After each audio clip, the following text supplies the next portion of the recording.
Oli varusvarasto, oli suksivarasto ja mitä siinä muuta. Ja sitä tehen tästä lähti nousemaan. Ja siellä hirveän kauan tuolla yhdessä männyssä oli, kun tuota kaadettiin tuolla 70-luvulla tämä mäkeä, niin sinne jäi puita.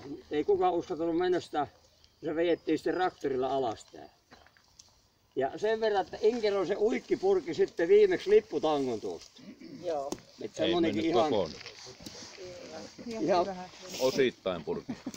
no se jätti sen verran tynkää, että ja 78 murettiin kisapurssi. Niin, joo, no kisapurresta sitten ihan sitä tanssilavasta kohta, mutta tosiaan vielä tästä mäkihypystä, että hyppytyylithän niin kuin on vaihdellut mäkihypyssä aikoja saatossa aika lailla ja Luhangon Paavokin kerkesi opetella 2 tyyliä, että ensin kädet oli tälle vartalon jatkeena ja sitten 50-luvulla tuli vartalon viereen, mutta V-tyyliä ei ennättänyt sitten enää Kisapurrella sitä sitten.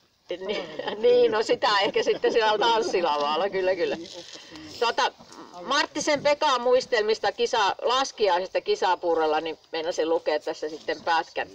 Oli vuosi 1960, mutta uinnista sen verran, että kisa koulutti uimakandidaatteja ja maistereita tuossa 50-luvulla.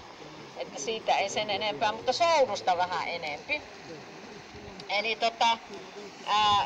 seura täytti 30 vuotta, siis vuonna 1958, ja silloin Lauri Haarla, tehtaanjohtaja, siis ilmoitti sähkösanomalla lahjoittavansa kisalle 2 sisähanka 4-venettä. Tästä sai alkunsa tämmöinen aika voimakas soutubuumi täällä Lievestuoreella. Eli vuosina 64 ja 65 kisa hankkikin Suomen mestaruudet kevyen 4 luokassa.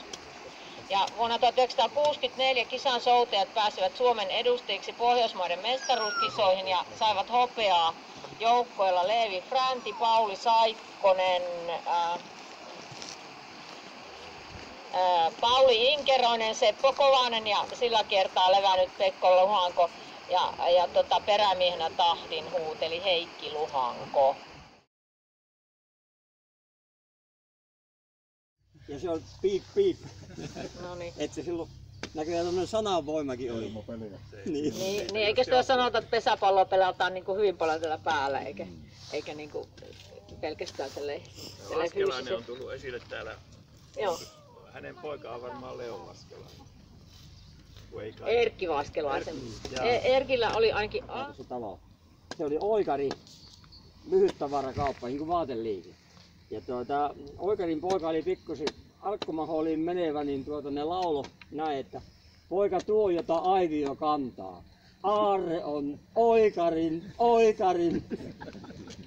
Ja se Aarre oli se oikarin poika.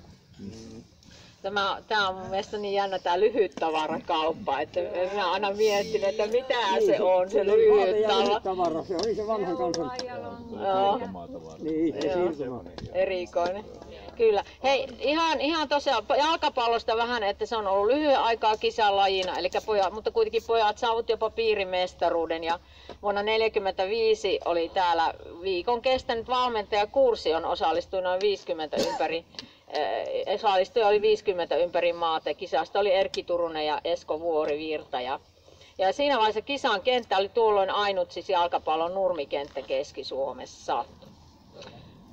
Ja ihan nopeasti, tässä on ihan mukavasti nyt aurinko lämmittää, ettei ole niin kiire kuin tuolla, mutta suunnistuksesta, eli 70-luvun alkupuolellahan kisassa oli tämmöinen suunnistusbuumi.